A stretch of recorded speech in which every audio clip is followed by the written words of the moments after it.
បាទជំរាបសួរបងប្អូនអរគ្នានេះគឺជាវីដេអូដែលខ្ញុំយកបានត្រីឆ្ដោជាង7គីឡូនៅស្ទឹងត្រែងនៅឃុំតឡាតនៅតាមដងទន្លេសេសានបងប្អូននៅខេត្តស្ទឹងត្រែងវីដេអូចាស់ទេខ្ញុំធ្លាប់ផុសឲ្យពីមុនហើ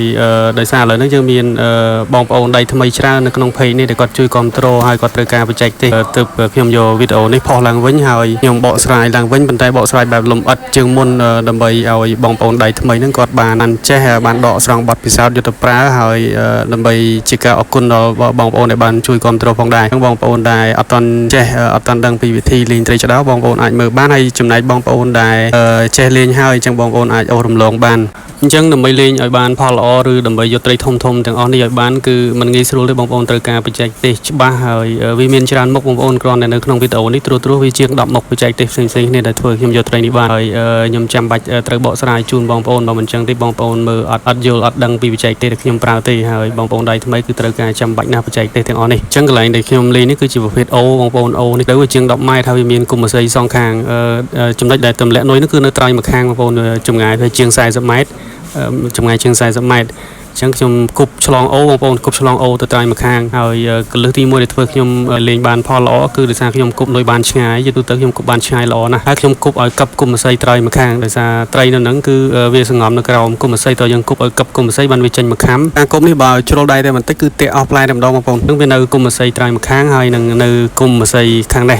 ចិត្តកន្លែងខ្ញុំឈរចំណែកការគប់នុយគឺខ្ញុំគប់បែបបំផ្លោងឲ្យលឺខ្លាំងជាងធម្មតាបងប្អូនដើម្បីត្រីឆាប់លឺឆាប់ចេញមកខាំអញ្ចឹងបានពីចំណុចហើយចំណុចទី3គឺខ្ញុំព្យាយាមគប់មិនឲ្យលឺខ្សែខ្លាំងទេបងប្អូនកុំឲ្យលឺខ្សែខ្លាំងគឺយើងដាក់ខ្សែពេញមកប៉ុន្តែកុំឲ្យហៀកាលណាយើងដាក់ពេញគឺយើងគប់អត់សូវប្រឹងទេអត់សូវលឺខ្សែទេយើងដាក់ឲ្យពេញមកហើយចំណុចទី4នោះគឺការអូសនុយឲ្យលឺសំឡេងល្អលឺសំឡេងខ្លាំងបងប្អូនដើម្បីឲ្យចេះទឹកលឺសំឡេងខ្លាំងយើងបដេកដងបន្តិចទៅហើយពេលខ្លះចំណុចខ្លះយើងយកចុងដងជួយទាញបន្ថែមមកដើម្បីឲ្យចេះទឹកខ្សែទឹកដើម្បីត្រីឆាប់ខាំបដេកដងការយកចុងដងទាញនុយឲ្យចេះទឹកហើយមានកន្លែងបង្អង់ឲ្យត្រីខាំមានកន្លែងប្រើលបឿនលឿនគឺត្រូវការចិត្តចង់ត្រូវការភាពឧស្សាហ៍ព្យាយាមទឹកធ្វើកើតបងប្អូនប៉ុន្តែគួរឲ្យសោកស្ដាយបងប្អូនដៃថ្មីជាច្រើនគាត់មិនចង់ផ្ចិតផ្ចង់ច្រើនអញ្ចឹងគាត់អូសលឿនយកតែម្ដងបងប្អូនដោយសារគឺគាត់ល្វីស្មៅដៃគាត់អូសគាត់សាប់យកតែម្ដងការធ្វើបែបហ្នឹងក៏ធ្វើឲ្យត្រីចាប់ខាំដូចគ្នាប៉ុន្តែការអូសលឿនអញ្ចឹងវាអត់មានស្រើឬក៏កន្លែងបង្អង់ឲ្យត្រីខាំទេត្រីខាំដែរប៉ុន្តែខាំអត់ចូលទេដោយសារនុយវាលឿនពេកហើយកាលណាតែនុយយើងលឿនត្រីខាំកាចកាលណាខាំកាចយើងមើលទៅវាគួរតែវត្តភ្លាមអញ្ចឹងពេលយើងវត្តអត់ចូលហើយបើយើងទុកត្រីនឹងប្រឡែងអញ្ចឹងការអូសលឿននេះគឺបង្កបញ្ហាច្រើនណាស់លេងមិនសូវបានផលទេអញ្ចឹងបើអាចបងប្អូនគួរតែមានភាពឧស្សាហ៍ព្យាយាមមានការចិត្តចង់ទើបលេងបានផលល្អបងប្អូនអញ្ចឹងយើងប្រើចុងដងផ្ដេកដងអីវាល្អជាងសាច់ទឹកដូចគ្នាប៉ុន្តែយើងមានសើកន្លែងទម្លាក់ឲ្យត្រីខាំនុយបានល្អខាំភ្លាមចូលម្ដងហើយកន្លឹះទី5នោះគឺការប្រើលបឿននុយឲ្យបានត្រឹមត្រូវបានល្អគឺយើងអូសអត់លឿនពេកហើយអូសអត់យឺតពេកអញ្ចឹងដោយសារខ្ញុំដឹងថាត្រីអាចនឹងខាំនៅកន្លែងនុយធ្លាក់អញ្ចឹងទៅពេលដែលនុយធ្លាក់ខ្ញុំប្រហើបនុយថ្នមឲ្យត្រីស្រួលខាំហើយបើអត់មានត្រីខាំទេខ្ញុំអូសមកវាមានសម្លេងខ្លះអីខ្លះហើយមកដល់គុំអាស័យខាងមុខហ្នឹងមកដល់ចំណុចដែលត្រីអាចនឹងមានត្រីខាំទៀតហ្នឹងគឺខ្ញុំមានចំណុចដែលខ្ញុំមកអង់លបឿនឲ្យត្រីខាំគឺអញ្ចឹងពេលដែលខ្ញុំអូសនុយគឺខ្ញុំអូសអត់លឿនពេកហើយមកដល់កន្លែងដែលខ្ញុំសង្ស័យថាមានត្រីគឺខ្ញុំរៀងបងអង់មានសើឲ្យត្រីខាំអញ្ចឹងត្រីខាំភ្លាមអាចចូលតែម្ដងគឺយើងអត់ចាំបាច់ប៉ងទេបងប្អូនការអូសនុយបែបនេះគឺចំណេញណាស់យើងអត់ចាំបាច់ប៉ងនាំតែរួចត្រីឬក៏ជួបឧបសគ្គជាប់ផ្លែជាប់អីនោះទេណែយកកន្លឹះទី6នេះគឺការប្រើនុយបងប្អូនត្រីឆ្ដោធំនេះគឺវាស៊ីនុយធំនុយកង្កែបប្អូបធំចិត្តប៉ុនកដៃយើងប៉ុនទូរស័ព្ទ N.7 ហ្នឹងប៉ុនកដៃកូនក្មេងហើយបើបងប្អូនប្រើទងធំបងប្អូនទងធំណាចិត្តប៉ុនមេជើងឬប៉ុនមេជើងឯណោះហើយទងធំអញ្ចឹង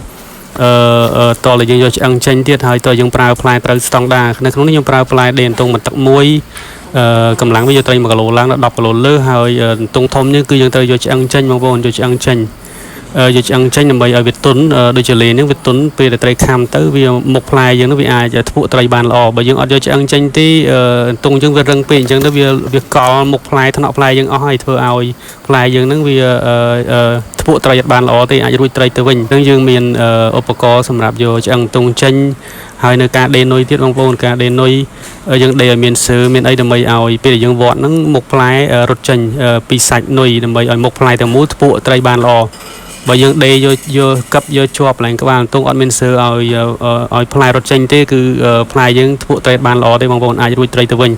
ញអញ្ចឹងមិញចំណុចទី6មិញហ្នឹងតាមពិតវាមាន2ផ្សេងគ្នាមានការប្រើនុយការយកឆ្អឹងទងចេញគឺការប្រើនុយត្រូវស្តង់ដាយកឆ្អឹងទងចេញហើយនឹងការ ដីនុយមានសើមានអីផ្នែកទី7នោះក៏សំខាន់ដែរគឺបងប្អូនការលេងត្រីធំនេះជាទូទៅខ្ញុំអត់បិទសម្រាប់អង្គយ៉ាទេពីព្រោះកាលណាយើងបិទអង្គយ៉ាសម្រាប់គឺវាធ្វើឲ្យវាអាចធ្វើឲ្យដាច់ខ្សែអាចធ្វើឲ្យបាក់ដងឬក៏ខូចម៉ាស៊ីនវាធ្វើយើងចោលជើងយើងខំទៅឆ្ងាយទៅដល់ម៉ាស៊ីនយើងខូចនៅកណ្ដាលបឹងម៉ាស៊ីននេះតូចៗណាបងប្អូនវាអាចទប់កម្លាំងដែលយើងប្រើចេញពីខ្លួនទេអញ្ចឹងការលេងគួរតែបទូអង្គយ៉ាតិចហើយការបទូនេះក៏ដោយបងប្អូនយើងបទូឲ្យមែនប៉ុន្តែយើងលេងមកសទុះទៅពេលខ្លះអង្គយ៉ាវាដើរវារត់អូតូខ្លួនវាហ្នឹងបងប្អូនអាចឃើញនៅក្នុងវីដេអូនេះខ្ញុំលេងខ្ញុំមានការប្រុងប្រយ័ត្នខ្ពស់ណាស់ខ្ញុំលេងបានមកសទុះគឺខ្ញុំពិនិត្យមើលអង្គយ៉ាខ្លាចវារត់កាលណាវារត់អូតូវាបិទស្លាប់អូតូខ្លួនវាអញ្ចឹងពេលយើងវត្តទៅវាអាចធ្វើឲ្យដាច់ខ្សែអញ្ចឹងការប្រឹងប្រែងទាំងប្រមាណដែលយើងខំធ្វើដំណើរ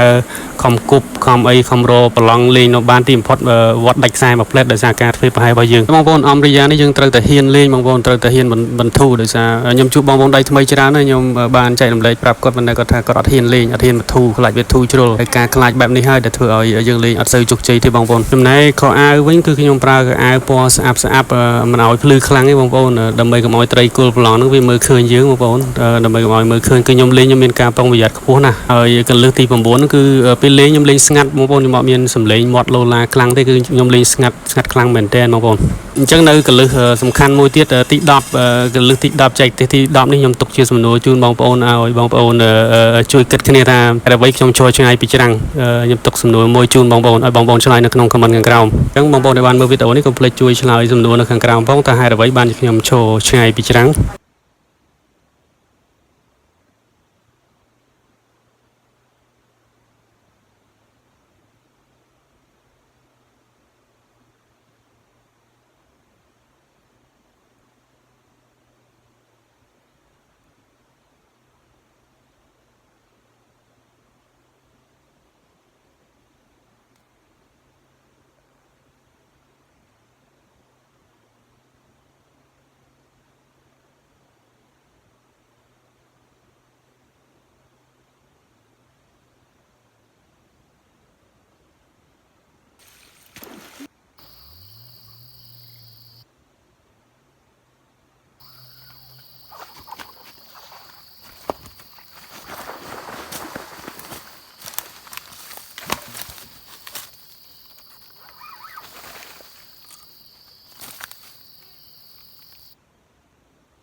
8គីឡូតែ